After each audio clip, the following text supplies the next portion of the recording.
This is the video that I showed you guys before we hit on Monday, and I told a couple of guys down at the field today on Tuesday that I would post this because it was a little tough to show film down there.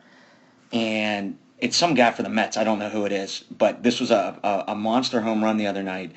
And you can see he's starting, that's the video kind of fades out there. He's starting pretty close, but you can see as he's just going to reach with that front foot, the weight's going to stay back on his back leg. No weight's going to transfer forward, and you can see how late he loads his hands. See how late that is? And he's at toe touch right about there. And you can see how he has not transferred that weight over here. You can really see how, if we watch his back leg, how he's just extending. Also notice nothing is opened up, right? He hasn't hit and started to rotate out that way. Everything is still closed off here. We can see his top hand is about a fist away from his back shoulder. It's a little hard to tell from that angle.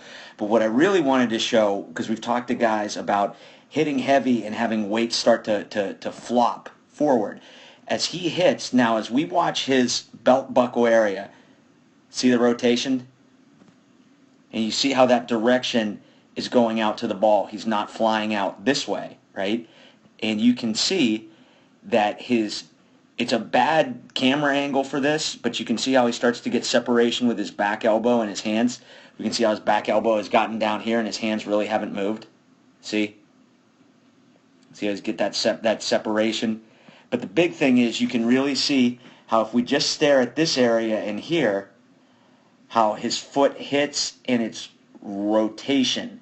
It's not weight flopping forward on his stride, and he's not opening up right away. It's just he's going to hit, toes down there, and rotate to pull that bat out of the slot, and you can see how close he is able to pull through.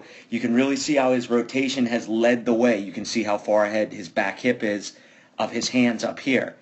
And that allows him to pull straight through.